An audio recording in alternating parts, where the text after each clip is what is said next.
Good evening, everybody. I'm Steve Cohen.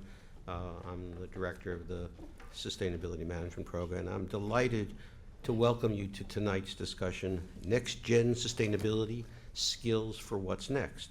This event is co-sponsored by the Research Program on Sustainability Policy and Management of the Climate School, the MS in Sustainability Management of the School of Professional Studies, the MS in Sustainability Science of the School of Professional Studies, and the MPA in Environmental Science and Policy of the School of International Public Affairs. I could go on, we have many other people involved, but those are the key sponsors.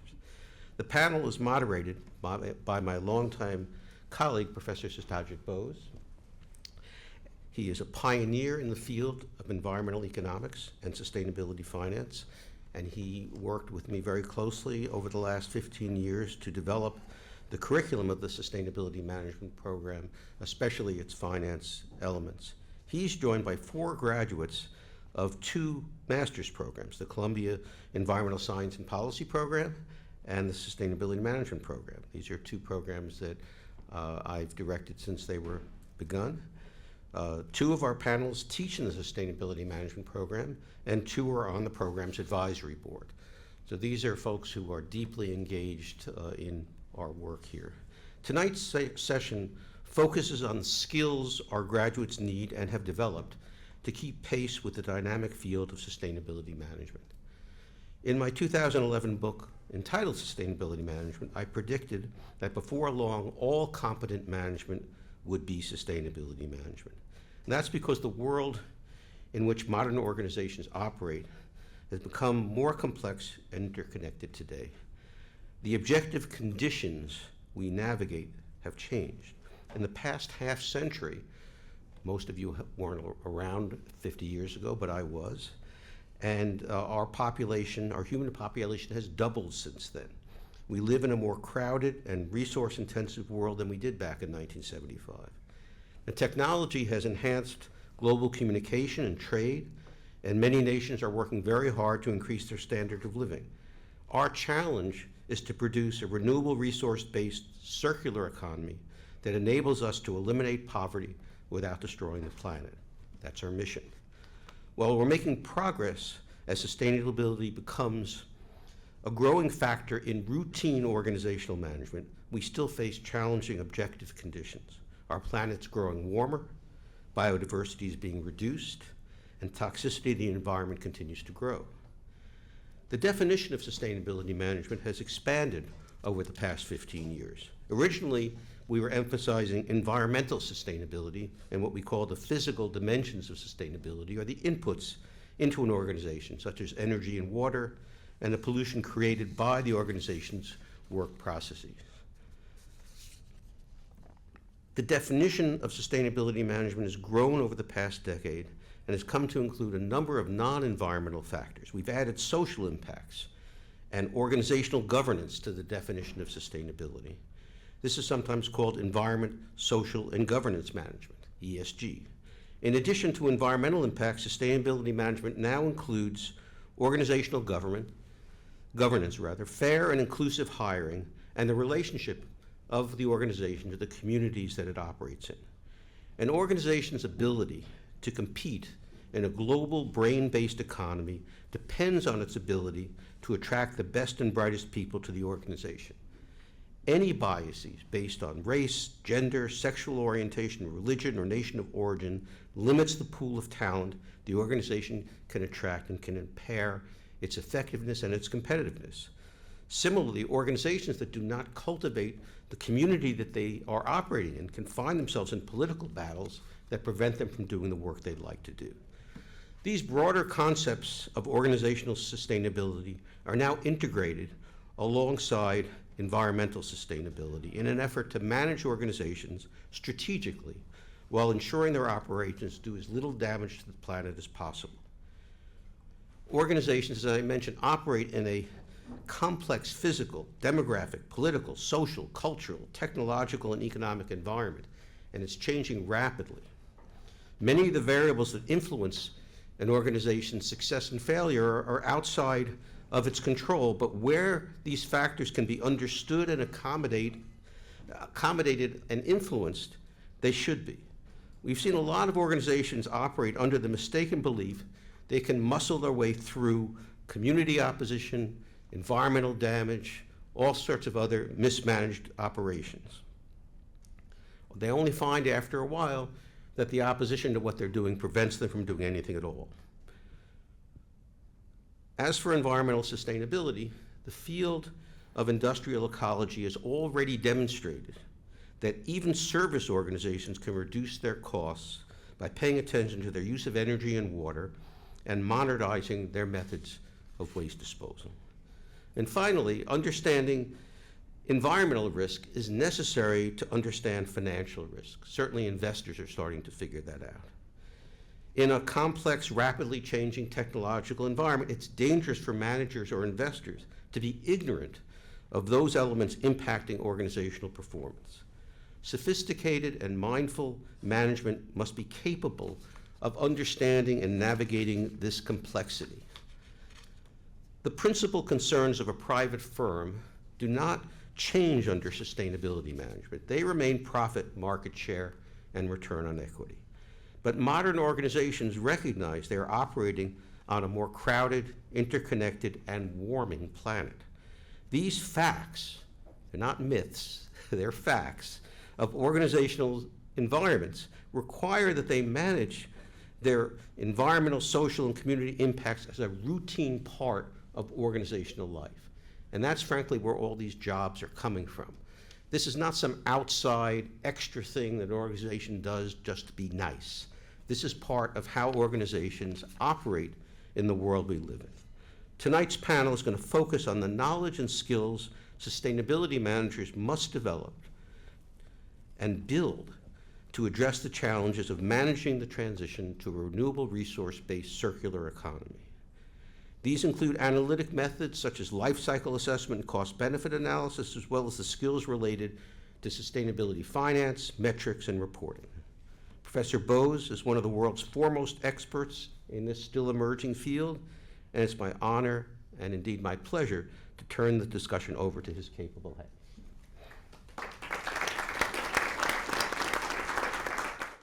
Thank you, Steve.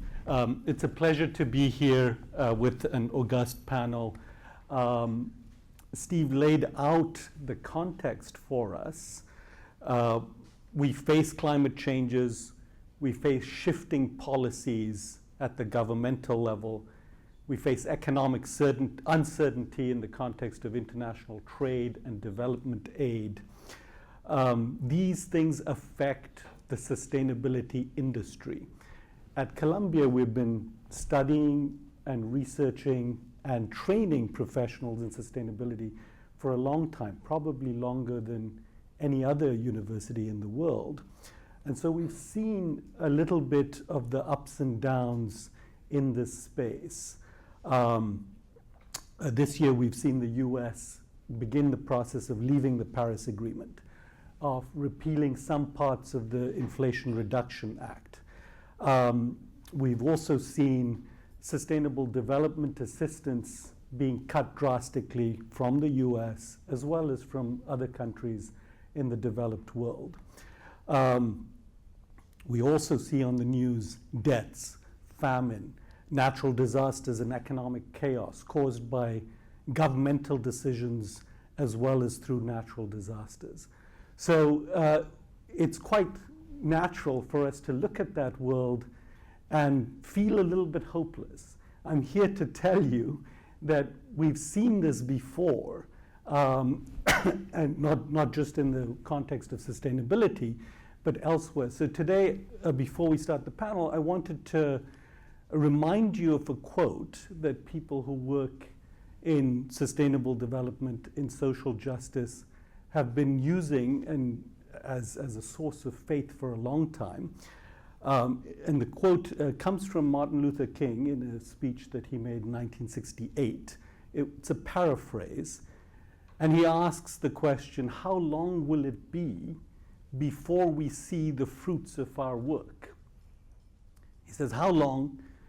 He says, not long, because I've seen the arc of the moral universe. And that arc bends towards justice. It is long, it's hard to see. In math camp the other day, we were talking about polynomial functions and the curves that we have to calculate. The arc of the moral universe is long, but it bends towards justice. This quote actually came from an 1853 sermon by a abolitionist preacher who made this statement about when abolition would take place. It was only 9 years to 1862 when the Emancipation Declaration was made. So that was all it took. So I think the lesson for us is to keep in mind that even in dark times, we still have to do the work. The reason the moral arc bends is because of the work we do. And it's usually not that long before it happens. These 4 people that we have on stage have been working in this field for longer than the 9 years that it might take for the moral arc to bend. So I want to introduce them to you a little bit. We've chosen them especially because our students are very focused on building the skills that are needed to make the transition towards sustainability, whether that's in energy, in environmental impact, in social impact, in governance. So these guys will be able to help us determine how do we make sure we're fit for purpose. So let me introduce the 4 of them, and then we'll ask them a question to help us know them a little bit better. James Osmond, to my left, he was a student in the MPA ESP program many years ago. I won't tell you. SUMA. Sorry, in the SUMA program. That's right. So I always confuse the two because we're a family. He was a student in the SUMA program. He took a class on cost-benefit analysis. Before that, he worked in sustainable development. And after graduating, he ended up working at a company called Etsy, whose mission is in many ways to provide livelihoods for those who make things. Generally, they make things while paying attention to environmental impact, social impact. And so Etsy is very important in creating a market for that kind of work. So James is going to talk to us. Curtis Probst, sitting next to him, actually teaches both in the SUMA program, and he graduated from the MPA and ESP program. Before he came to the MPA ESP program, he was an expert on securitization. He worked at Goldman Sachs, and then after he graduated from here, he went on to be in charge of sustainable finance at the Rocky Mountain Institute, and now he runs the New York City Energy Efficiency Corporation. And I think he might have acquired some other degrees along the way. Next to him is Celine Rubin Salama. Celine teaches in the program. Many of you who are students and alumni will know her well. She is a corporate strategist, particularly in the context of sustainability strategy. So some of the challenges that Steve talked about, how do you design a corporate strategy so that it minimizes the environmental impact, so that it meets the community? Those are strategical problems and challenges that Celine has had to think about for many years and has written about. And she also teaches a class, Corporate Sustainable Strategy, which is always oversubscribed here in the SUMA program. And then finally we have Zach Sutil, who was a student in the MPA ESP program maybe 15 years ago. Except for the beard, he looks exactly the same as he was 15 years ago. So there's something that he's doing, which which we all need to get a hold of.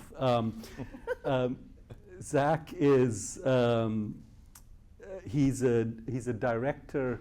After the ESP program, he started working in energy and environmental economics consulting, and in particular became an expert on how the energy transition is to be implemented. So, the professors at that time, we spoke a lot about the theoretics of the energy transition, and I think in 2010 was the time of the Waxman-Markey bill on climate trading in the US. That never went anywhere, but the discussion was very theoretical. But Zach, essentially, his career has been involved in how to make the energy transition happen. How, for example, to implement Local Law 97 in New York City for New York City buildings. How to lay out the energy transition through the long-term energy plan of New York City called Power Up NYC. And he works for a company called E3, which is focused on helping clients do that. So you can see that all of our panelists have been in this business for a long time. Of course, they learned a few things here, but they probably learned a lot more along the way. So the first question that I want to ask them is, thinking back on your careers in sustainability,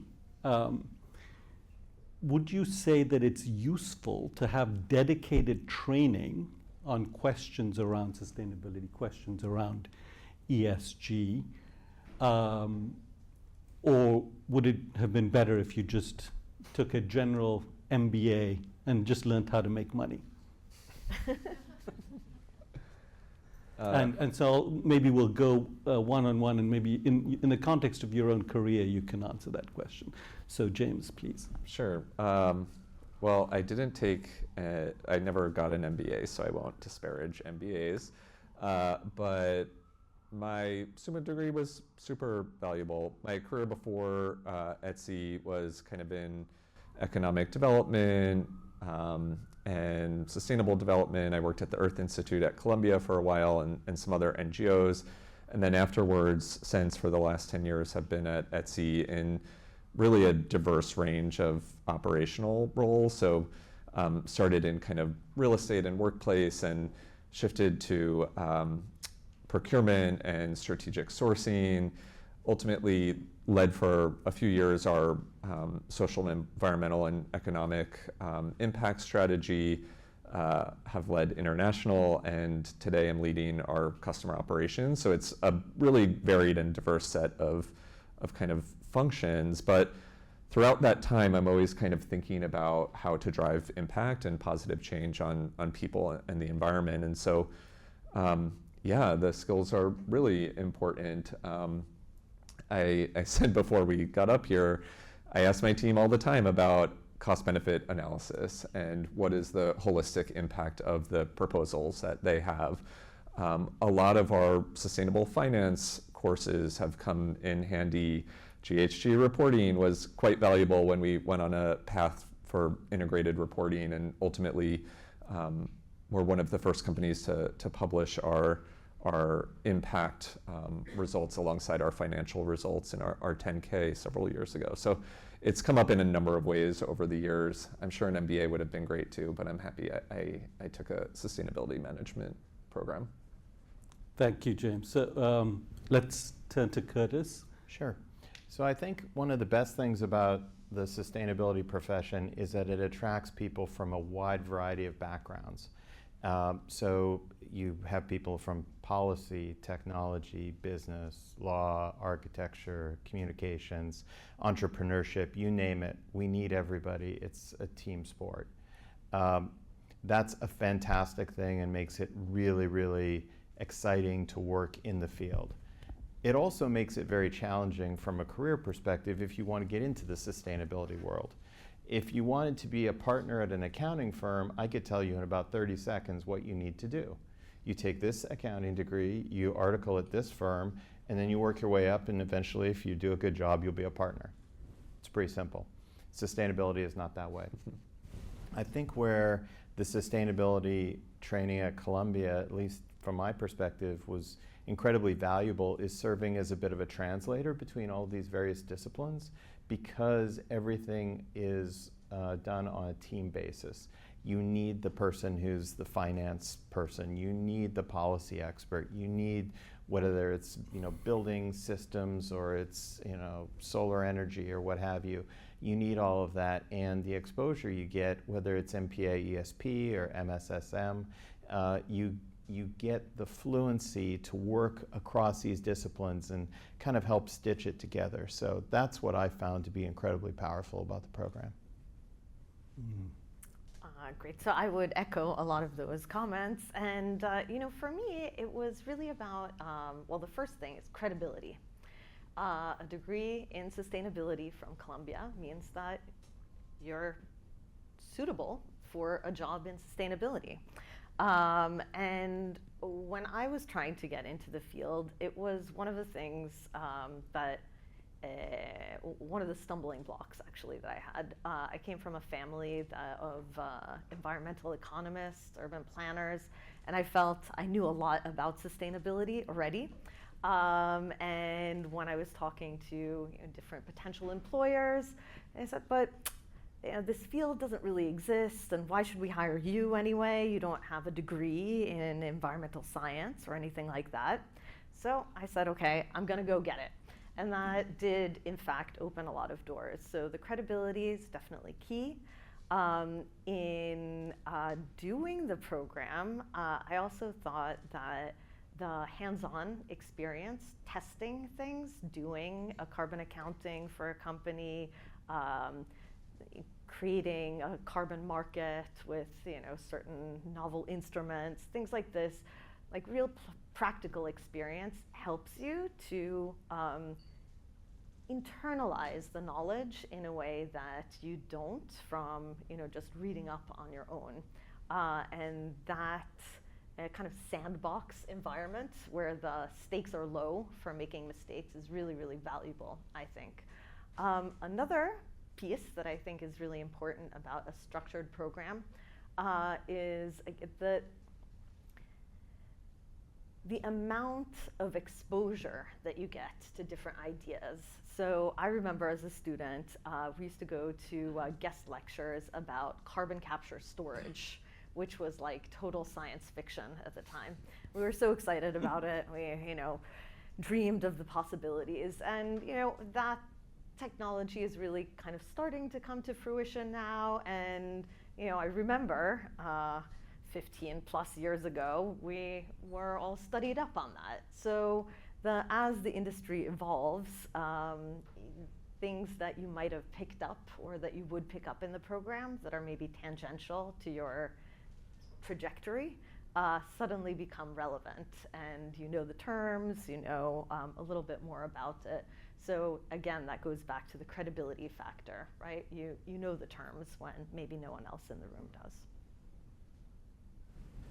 Going last, I can just say that everything resonates with me. But, so Professor Bose said I work for a company called E3, Energy and Environmental Economics. When I got to Columbia, I knew nothing about energy and I knew nothing about economics. And it took a while to get to E3, but very directly, I came from a very circuitous background to sustainability, art curation, urban public health, brownfield remediation, adaptive reuse. I tested a lot of things when I was younger. Came to Columbia and it kind of crystallized for me. I took a class called, I think it was called Financing the Green Economy. I don't know if it still exists. That, to me, you know it well, okay.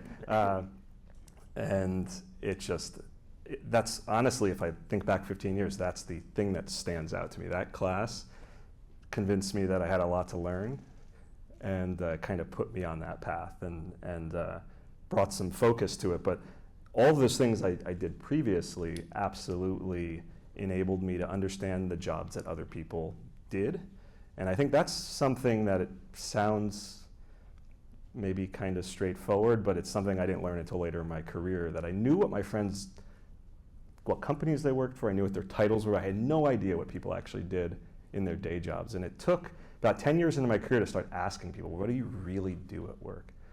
And once I started learning what people did at work, I decided a lot of things I didn't want to do, but I think that skill set of a kind of understanding how to put pieces together and understand how, not only how the economy works, but how markets work, all those things I didn't understand any of them coming into Columbia, and I came out understanding how some of them start to fit together and knowing what questions to ask. Let me ask you, so you all talked about skills you acquired 10, 15 years ago. One of the things that we've done in our programs is that we started out, for example, the sustainability management program started out with 10 or 11 courses, and now we have something like 70. And the ESP program, the sustainability science program, all of these have evolved their courses heavily. And part of the way that's evolved is we've asked people like you who came back, and we said, hey, now that you've been out there for so long, tell us what are the durable skills that we want our students to know. What would you have liked to have learned that you didn't have the option to learn? So if I could ask you that question and each of you respond, maybe one durable skill that you think that people should know today, which you didn't have the opportunity to learn a long time ago. Do you want to start? Sure. I think the one skill that is most valuable, probably leadership and management. Maybe that's two, but I think it's critical because at some point, if you're good at what you do, you will be in a role where you're leading an organization. And some of that's a personality style, and some of that's being really good at what you do, and some of that's having the passion to be a leader and to bring others into the fold.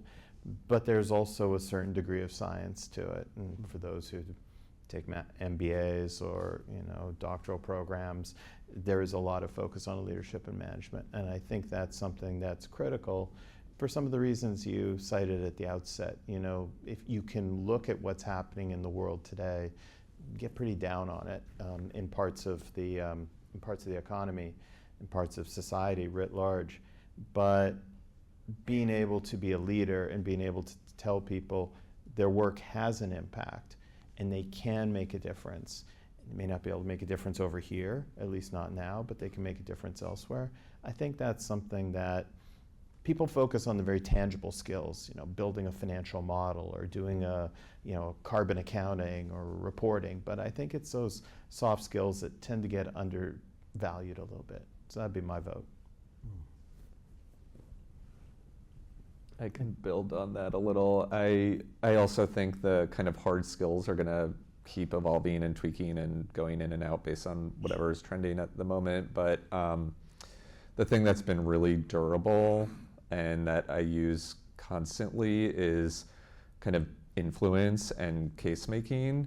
I often feel like I'm, going from meeting to meeting, pulling a totally different argument for why to invest in a certain thing or support a certain program with different audience members making different arguments to compel to their particular interests. And that's a skill as a sustainability practitioner or impact practitioner that you just simply have to have. When you're talking to legal, it's about risk and compliance. When you're talking to the CFO, it's about financial savings. When you're talking about the head of product, it's about customer satisfaction and customer experience. When you're talking to the CEO, it's pulling that whole package together. To the board, investors, each of them is another one. And so I think being really agile and practically comfortable making business cases with a lot of different tool sets and arguments, depending on your audience, is really relevant and helpful. And that seems to dovetail with something maybe Curtis said earlier about the variety of backgrounds of people in sustainability, because there's no better training ground for having to judge what are the interests of this person that I am talking to now, and how do I meet them halfway. Celine? So I agree on the soft skills, that's an important part, but thinking about what I feel I would have been more prepared for the work that I ended up doing if I had studied it in a more intangible way is data management, data cleaning, data assembly, data vetting. If you want to produce good numbers, metrics that are credible, there's a lot that goes into that one little number.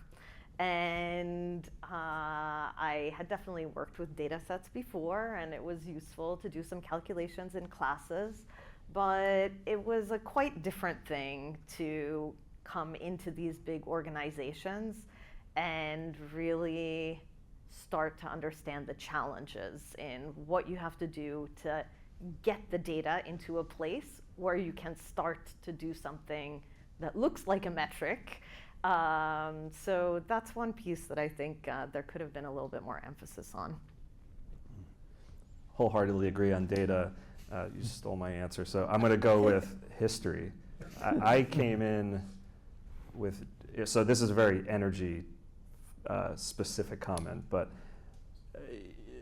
came into the field excited about the newness. Renewable energy was taking off and sustainability was taking off, and I was so focused on the newness, and it took me a while to go back and learn the history, and that has dictated almost everything I do now. The investments that we've made in the grid have lived with us, and I live in New Jersey. The electricity rates went up 20%. The politicians are saying all different reasons why it went up. Nobody wants to really talk about the history about it. We've had aging peaker plants that we're starting to turn off, and they're very costly to keep running. So what's old is new, and what's new is old, and I was always focused on the new, and I had to go back and relearn all that. So some sort of survey on energy system history or basics is something I would have benefited from a lot. Yeah, thank you for saying that, because we often have, in curriculum design, one of the things we're always discussing is how much of the context to set up, how much of the history to speak about. And of course, the professors love to have 2 or 3 chapters at the beginning talking about the history, but it's nice to hear that it actually does come in handy in the real world. Let me ask you another question. What are our skills that are overhyped? What was not so useful for you, whether you acquired it here or along the way? Are there things that we're spending too much time on? In this situation where we're probably transitioning to a world where we have to make a different kind of case. We have to make a case to different kinds of people. We have to adjust to a world where maybe federal policy isn't with us, but state policy is. Things are different in different parts of the world. What are the things that we can let go that we spent a lot of time on before? Can I jump in first? Yes, please. I'm saying this kind of as a joke, but I do think it's probably something to consider. I remember writing a bunch of memos and how that was going to be the critical skill, get it down on a page. I absolutely think it's an important skill, but I do think we need to reevaluate how people get information now. It's so much different. And I mentioned at the beginning that I started in art curation and fine arts. I've never been able to weave the two together, but I do absolutely think that there's a visual element that is, we're staring at our phones all day long. We're not reading 11.5 or 8.5 by 11 documents anymore, and I do think that refreshing the way we talk about how people process information is something that we all have to process differently. That's quite a revealing point. So yeah, thank you very much. Yes, Celine. I had a tough time with this question, especially in our context. I'm not sure exactly what's overhyped. Maybe the new things. And I liked your comments that students especially have a tendency to kind of chase after the new thing. And sometimes it's the established things that are the most useful, in a sense, that, okay, now we have a lot of good reporting frameworks. Instead of trying to reinvent the wheel and come up with new, different metrics, let's focus on implementing what we've got, and see how we can use that to actually reach the outcomes that we seek. So that would be my one, maybe seeking the new and trying to reinvent the wheel. Yeah, I can identify with that in the reporting framework, because the world of reporting frameworks just 7 years ago was, there are so many reporting frameworks, which is good, which is bad, which is suited to us, but we actually didn't spend that much time on understanding a particular KPI. How do I get the data for it? How does it get cleaned up? And then the reporting frameworks didn't matter so much as being able to express a specific KPI. Yes, Curtis. Yeah, so I'll just share, there's an old teaching that says, who is wise? He who learns from everyone. So to some degree, I'm going to push back on your question, because I truly think that any course, if you go into it very intentional, you work really hard, you will learn something. You will learn something from your peers, from faculty, from the readings, from application. So I honestly think that the courses I took were all valuable, each in their own way, for different reasons. So that's the first thing. And then as far as specific content, this might be heresy, but I'll say it anyway. If I could hire 5 people to my organization, 5 more, I would rather them have impact rather than report on impact.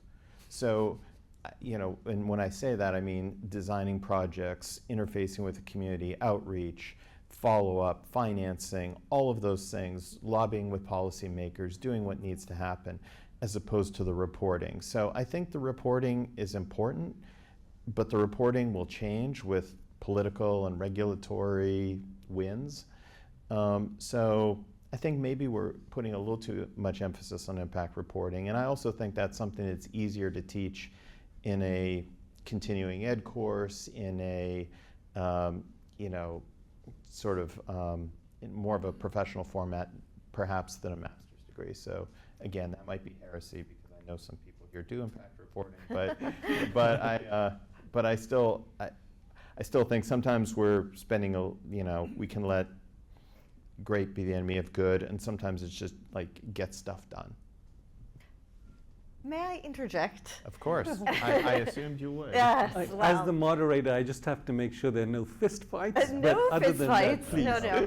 I always like to point out to my students, it's the one thing that I want people to leave my class knowing. I think that reporting is very misunderstood.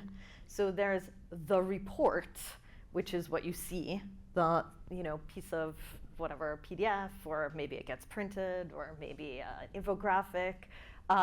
Which a lot of people do spend a lot of time on, but the reporting is actually an ongoing process of, putting strategies in place to reach goals, of working with different departments and stakeholders to actually achieve results that you can then talk about in your report. So to me, there's a bit of a distinction there, that there's the report, and sometimes there is an overemphasis. I completely agree with that. But report and reporting are actually 2 different things. And reporting, I think, is very constructive. So James, don't go, because I have a question specifically for you that builds on what Curtis and Celine talked about. And this is a difficult question, so I'm going to read it, because this is from one of our Some of these questions, by the way, came from our students. So I don't want to mess it up. And this is, if you had to build a 6-month sustainability X product analytics sprint for a marketplace, which KPIs would you track first? And just for the audience, this comes from terminology in project management, a sort of agile technology project management.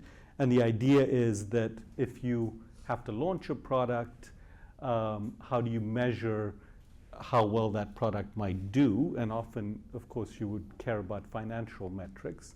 But in a sustainability project management context, you'd want to know about sustainability KPIs. So if you had to build the 6-month sprint, which KPIs would you track first?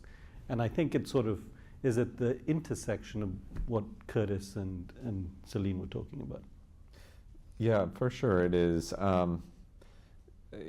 First of all, I agree with your distinction between reporting and reports. But what you're talking about is on kind of a shorter term duration and should build towards the reporting that you want to do. So, thinking about marketplace specifically, think your Amazon, your Walmart marketplaces, Etsy, Depop, others, where there's kind of two sides to it, two different, a buyer and a seller. Those could be corporate on each side or a corporate and a consumer. In the case of Etsy, we don't own our production. We've got sellers who produce handmade goods and make them and ship them to buyers all over the world, but we don't actually control their production processes or even entirely their fulfillment or payment processes. We influence those things more heavily. So at the highest level and on reporting, we think about things like our scope 1, 2, and 3 emissions. In our case, we define our boundaries for scope 3 as the GHG emissions from our shipping, from our packaging, and from our third-party partnerships, but not the items themselves because we don't control how our sellers produce those items. And then one layer below that, when thinking about like a 6-month product development sprint, and I'll give you an actual example of a project I worked on. This project was really about reducing the GHG impact of our shipping emissions. As I mentioned, items can ship from buyers to sellers anywhere in the world. That's one of the amazing things about the marketplace. One of the downsides of that is the average miles shipped is quite large. It's almost the distance across the United States. And so when we were thinking about how do we reduce our GHG emissions from shipping, we were thinking about how do we reduce the mileage of items shipped. And so one of the projects that we launched was around a kind of suite of signals and changes to our algorithms to localize demand and tell buyers which items were more local through filters in the search navigation or tags within the listing page.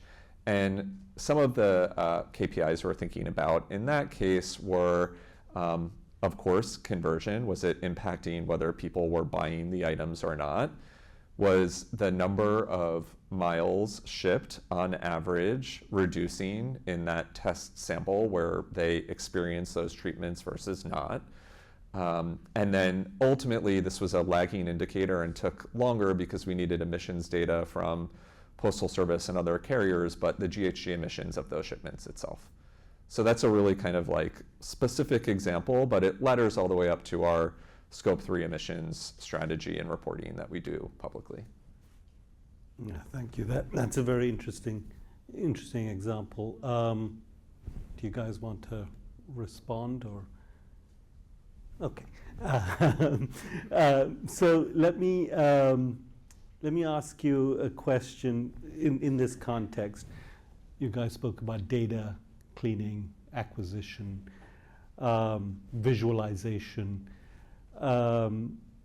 With the widespread adoption of AI tools, are there specific tools that our graduates should have literacy on in your context? And I understand, so if you think about AI tools within the sustainability context, they're very precise, targeted to particular things, right? So you can have something on renewable energy forecasting, or you could have something on battery storage, charge, discharge cycles, or you could have using IoT to gather data for reporting, right? So within your own space and perhaps around your space, are there AI competencies that are important for graduates today to bring to the table? I think, at least in the finance world, we're still at very early days. But we do see opportunities, for example, when putting together a credit memo for a transaction where you're evaluating all the strengths and weaknesses and particulars of a transaction. If ChatGPT or a similar program can assemble that, that takes a huge amount of time away from the team that they can devote to other things. Now they still have to check it. Unfortunately, ChatGPT sometimes makes up stuff where it doesn't have an answer, which we're familiar with, but it can certainly be a big time saver. But I think to your question about AI, I think if we're going to teach people how to use AI to support finance, we also have to teach people about the risks associated with using AI. One of the things that there's been a good amount of discussion about is, do we have a new form of digital redlining? In other words, the folks that are programming the AI systems, are they replicating some of the biases that exist in the lending world? And is that coming in so that you've got now these biases built into the AI system, and they're harder to extricate because you're not hearing somebody saying this. It's very anonymous. It just kind of pops up when you put the prompt down. So I think understanding both the applications, but only if it's paired with an understanding of the risks, and that's just one of them. So that's really asking a very big picture understanding of the context of the use of AI within a space. So because everybody uses the ChatGPT now, but going beyond that to thinking about the impact on your business and then on the overall system, which is what the digital redlining would do. Right. I think there are people who emphasize very strongly the benefits of AI. It's going to be this great time saver and efficiencies and cost reduction. And there are people who see only the negatives in AI. And the reality is, like most technologies, there are plenty of both. And giving people the ability to discern those, I think, is through whether that's through a case study, being an adjunct. I automatically jump to curriculum, but is that through case studies or is that through group work and evaluating that? But I think that's really helpful because otherwise these tools will be used blindly. Could it be a business, for example? Yeah. Here's a lot of scale. Finance is being devoted to these algorithmic decisions, and we have a business that doesn't do that. And therefore serves an underserved market.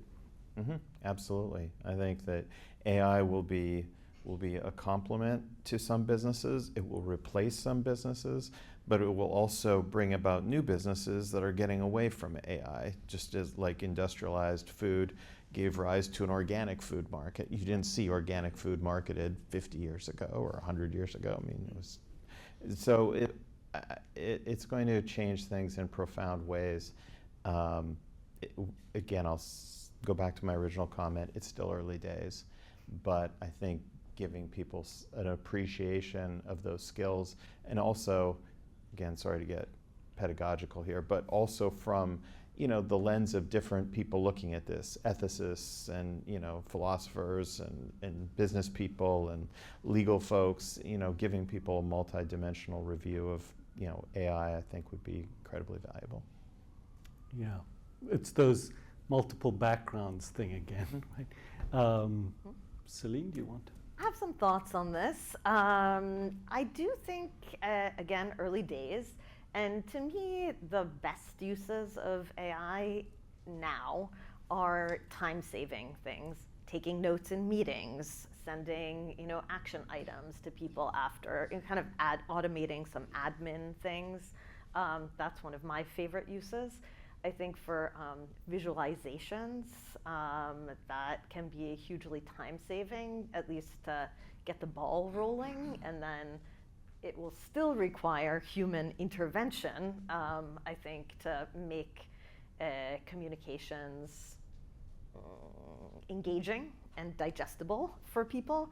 I've actually noticed that I can start to tell when something is AI written because somehow the information does not really come through. I don't know. So I think that's a really important component to it. And to me, the key thing that I would be looking for in students or potential employees in their AI literacy is knowing how not to over-rely on the results. So it's very tempting to put some questions into ChatGPT and out comes an answer that looks beautiful. And if you're not an expert on the topic, it's easy to miss the mistakes. So in my mind, what would make someone stand out is not their ability to generate AI content, but to spot mistakes in content. That would really prove that someone has knowledge, judgment, and is thorough, basically. So I think that's the challenge, not to over-rely on it, basically, and to hone our skills and apply them. Very interesting. I'm speaking a bit out of school because I predominantly use AI for ideation and for language generation. But at E3, a lot of what we do is kind of multivariable optimization modeling. So if you're interested in modeling, you can get a job anywhere in the country right now if you know how to use Plexos, which is a tool that a lot of folks use to model the energy system. If you know Python, that's great. If you know Plexos, that's even better. If you know how to apply machine learning to Plexos, then anybody will hire you. I didn't learn any of those skills 15 years ago or today, so you're still employable at E3 and other organizations if you don't, but you're incredibly employable if you understand how those tools are being used to do Monte Carlo simulations and all sorts of other kind of deep analytics, which is just so much more powerful and fast with those tools. So we increasingly are hiring lots of folks that absolutely come to us with better skills than we have. We don't have to train them on that. We have to train them on how to speak to each other and how to talk to clients and how to show up on time. But they absolutely are teaching us how to do the modeling. So that's great. That's very helpful. James, you were about to jump in. Yeah, Celine, your point kind of sparked something for me, which is I think you were saying you really would be looking for individuals who can spot errors or incorrect use cases coming out of AI. And I think of it from a different lens and putting aside like AI software developers. That's a whole different conversation. But I do think every single person entering the workforce needs to be able to think through literally just about every problem they're working on, how AI can help them to do it faster and at scale and bigger and better. That is like, I'm like in tech, and so it's probably much more present there than other places, but that is the reality, right? Like the idea might start with, well, what if we had a team to do X, but it needs to quickly evolve to what if we had machines doing X and humans to spot check or be in the loop in the relevant moments to make sure that it's doing it correctly. And yes, of course, like ethical governance and clear kind of parameters around what you want to be using AI for and not is important and should exist in that system. But by and large, like I really do think every single kind of newly employed person needs to be prepared to approach problems with that mindset. So that's very interesting. So, a long time ago when I did my bachelor's, it was standard that if you got an interview with a firm, then you put together, not necessarily wrote a briefing memo on the firm, but you put together all the information that would go into the briefing memo about that firm, right? Its market, its size, and its strategy, and so on. So today, a version of that would be, I got an interview for this job, and I know the job description, so I spend the night before thinking about what are the elements of that job description that I could speed up with AI tools available today, and maybe think about what could be speeded up in future with AI tools not available, but with sort of pattern matching algorithms or a machine learning algorithm, and so on. So that would be that could be a class. Yeah, for sure. Okay, good. Let me. We sort of still have a few minutes, so let me switch a little bit to speaking a little bit about policy, because policy is something that's on our minds a lot these days. I think for our students, what's the relative importance of local knowledge versus I'm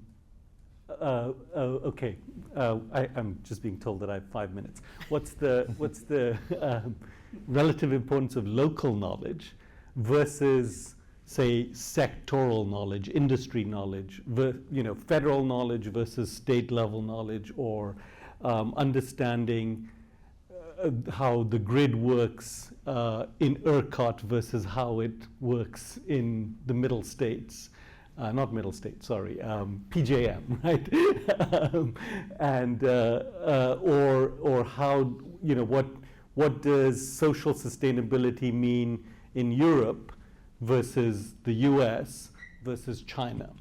How should we evaluate that trade-off in thinking about teaching people in your own areas? Could be a great use for AI, I say, to do a Canvas, survey differences and similarities and so on. To me, the importance of local regulations is really critical here in the U.S.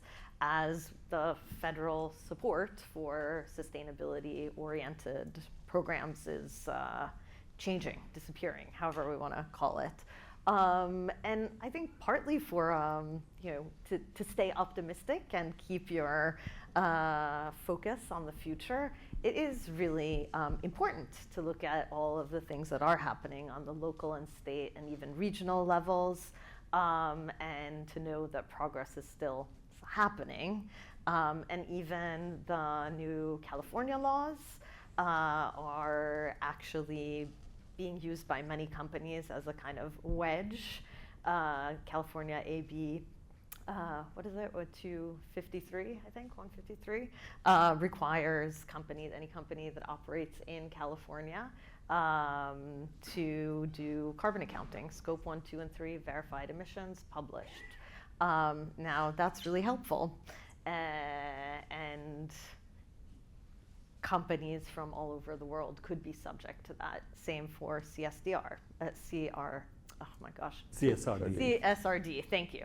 And so I think it is really important to keep track of the different initiatives that are happening in different places and sort of use them as a patchwork to just continue the work and put aside the federal level for the time being.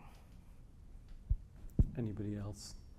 If not, I have one last question before we turn to the Q&A. And it's related to that. We have many international students who come to us, and they are primarily interested in going back to their own jurisdictions and implementing sustainability plans. Outside the US, where do you see the biggest skill gaps? And you've all had, to varying degrees, that experience. I don't know that I see entirely different skill gaps outside of the US. I think, and this relates in my mind very much to the question you just asked about local versus national versus global policies. I think a sustainability manager needs to be really adept at navigating between the three, kind of to the point around business case that I was making before. You want to be able to use any one of those policy levels as your argument, depending on the time and the need and the case. And so, yeah, there's lots of times where I'm saying, this is really important because of this new regulation that's being implemented in California. And we know after California, Massachusetts is going to go, and then, of course, New York City will follow. And then going to the next meeting and talking about, CSRD or European legislation. And right, so I think it's just really important, whether you're based in the US or abroad, to be fluent in local, national, global, of your own country and others. Like it's pretty rare. I guess some jobs are entirely operating in a local system, but if you're working at all of a global company, I would strongly recommend being comfortable moving between the three. Okay, that just creates more work for the assignments, Sorry. which is probably a good thing. But I need to stop the panel here and turn it over to Q&A from the audience. Thank you very much. But let's see if we can. Is there a process? Do we have mics? Yes. Okay. So thank you for listening. But we very much like to hear your thoughts. What kinds of skills would you ask our panelists here about? And any questions about what we talked about? Yes. So maybe there's a microphone there. Hi. It was great to hear you guys talk. I wanted to ask, or maybe rather know more about the social aspect of sustainability management, which is the workforce across the supply chain, and what are the benefits or the integration of that social aspect or well-being of workforce in sustainability management, as well as maybe a business case for the same. I would just like to know more of your thoughts, and if that comes up in your work. I'm guessing that any of you could take that question in with your own flavors. So, James, do you want to? Go ahead. Oh, no, go ahead, please. Yeah. I'll kick it off. I think because it relates a little bit to the last question about policies. And so, with some of my clients, with maybe diversity is on the social side, and maybe even climate action a little bit curtailed these days. We are putting more effort into issues around human rights, modern slavery, and leaning on the UK Modern Slavery Act, for instance, as a lever to engage with the supply chain. There's the conflict minerals, things like that are, I think, still seeming like a priority for the US federal government. And so we sort of shift our attention to those programs that are still kind of in favor, if you will, and use that as a way to maintain supplier engagement programs that one can, build on a little bit more later. So that's my take. James? Yeah, I agree. I think you can look at it through kind of a human rights lens. You can look at it through kind of more of a employee well-being and inclusion lens. And then there's a very specific practice around supply chain management and well-being of workers and all of that. All of them are super valuable. I think we all know that DEI is apparently controversial and hot topic right now. But the fundamentals of it, which are really about inclusion and diverse points of view, I think continue to be pretty broadly believed are valuable contributors to well-functioning, successful businesses. So yeah, I'm in my own company, and I'm seeing with my peers, continued emphasis on inclusion practices, on employee well-being, on tracking engagement of employees, and then as well as work in the supply chain. So looking at labor practices, wages, conditions of work, all continue to be quite prevalent.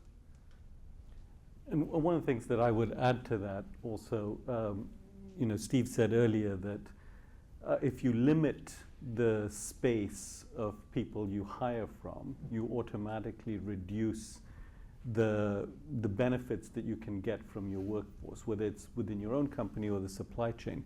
In the world we see today, the assumptions about globalization have sort of been thrown out. So we have much smaller supply chains, or a wish by many governments to impose smaller, shorter supply chains.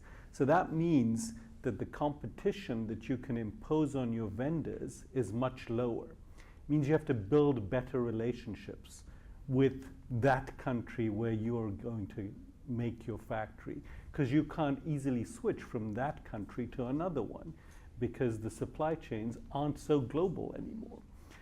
And so the business case for making sure that your supply chain is looked after socially is even stronger now than it was before. Let's see, other questions? Yes.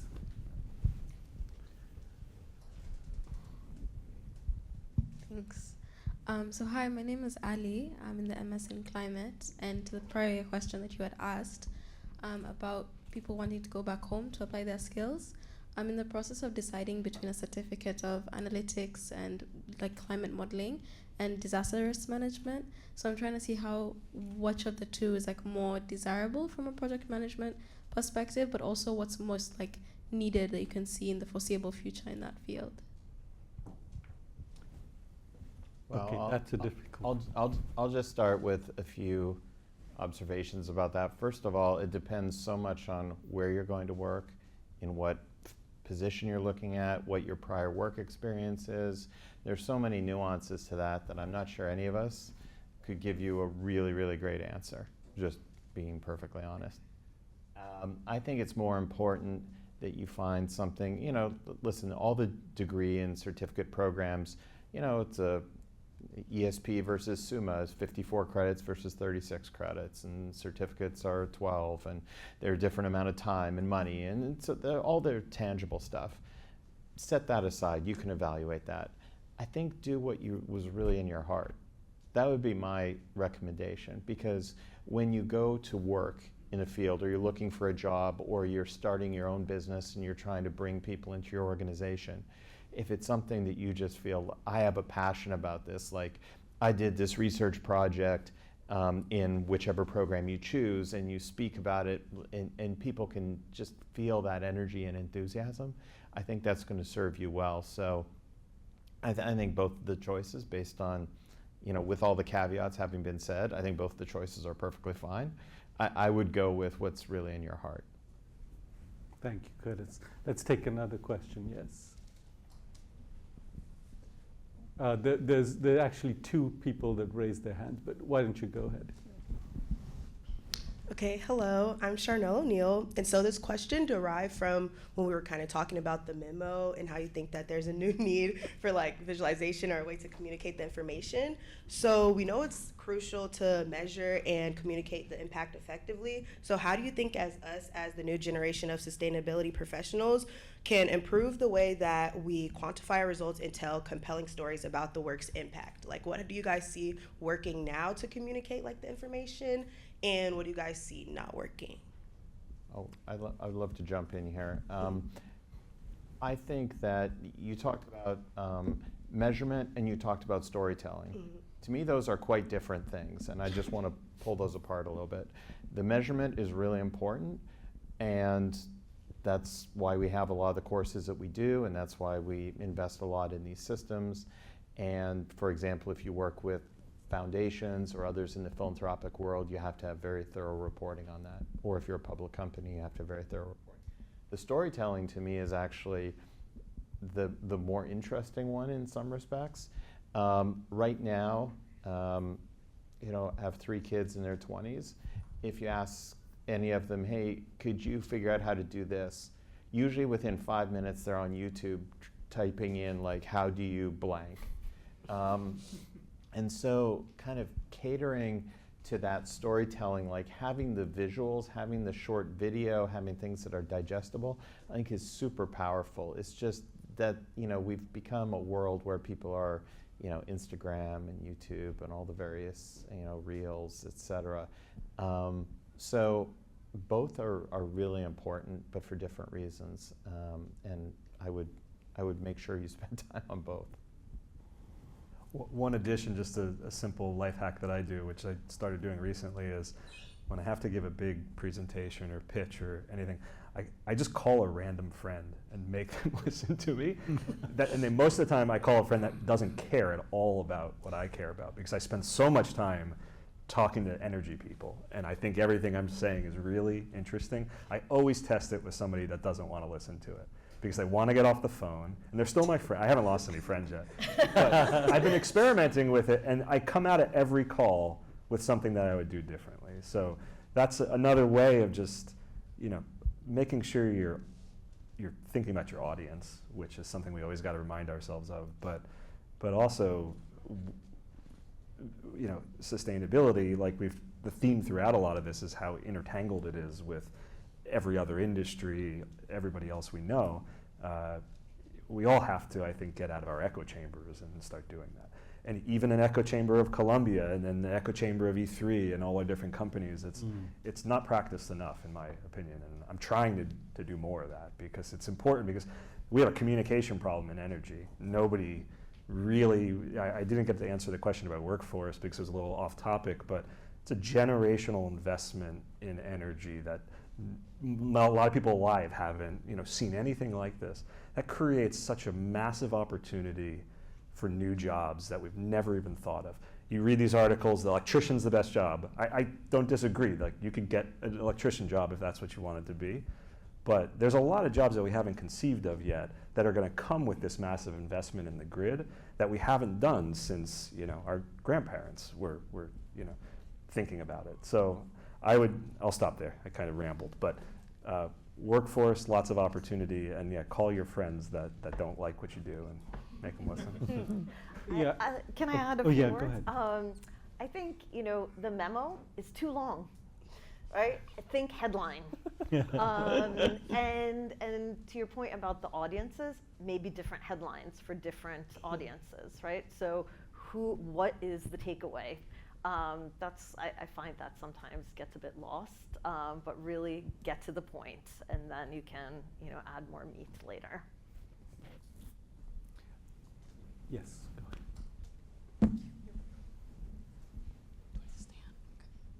ahead. Okay, I'll just sit down because I'm in the front. Hi, thanks for the talk again. My name is Nazifa. I was in SUMA. I took Professor Bose's class, Celine's class. So thanks again. I wanted to ask a question back about like the skill set. When we're talking about AI, Zach, particularly, you mentioned that it's important to see, or it's attractive to see maybe a job seeker who's already good at implementing AI and using it for models. But in the beginning, we also mentioned that leadership and management and influence is also really important and very long-lasting skills that's needed in the workforce. So when, let's say, you guys have experienced people looking at or looking to hire someone, and this hire is missing one, either or, how would that get considered?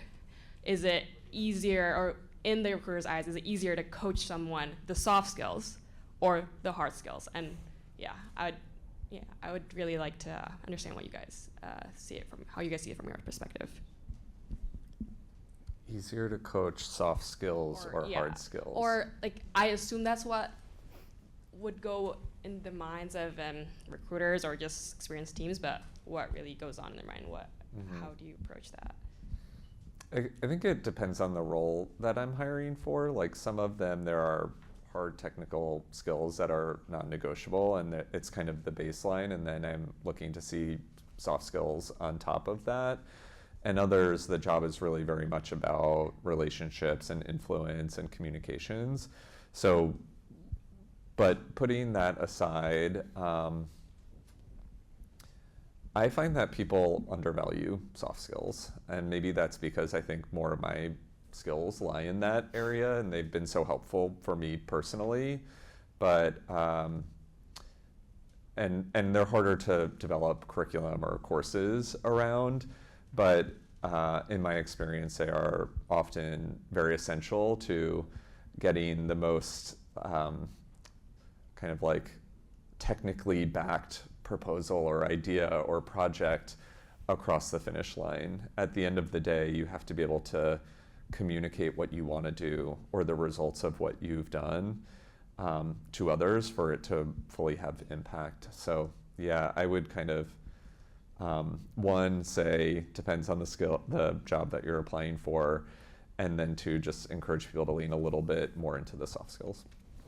Yeah, I think the soft skills are really, really important, which isn't to say the hard skills aren't. I mean, if you're looking for a software engineer, you know, you're going to need certain skills. But at some point, AI, robotics are going to handle all the hard stuff for us. And soft skills is going to be the only killer app that humans have. Like, that's going to be it. It's going to be emotional intelligence. It's going to be empathy. It's going to be all of that. The other stuff, yeah, there'll be a black box that does that.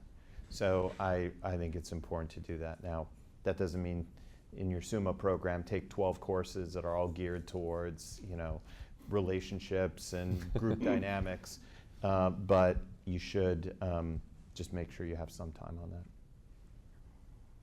I would add, if you can prove that you're a quick learner, that can help your case. So it's another soft skill, but my point is, if you're missing a few hard skills, but you're quick study, then that's less important. Zach, you have something to... This is actually the last question, so... Oh, I don't want that pressure then. No, you don't. Okay. You got this. So, listen, this has been very interesting. What I'd like to say is that we're going to continue this conversation. There is networking and refreshments across the hallway in the room as you go by. So please, let's regather there. If I can ask the speakers to just remain on the stage. I think we have to take a group picture, right? If the audience, you're welcome to go ahead. There is an admission table for those of you who are interested in learning about the programs. There's an admission table in the other room. And there are also people with different colored name tags that you can ask questions about this specific program. So thank you very much for coming, listening. Let's continue our conversation.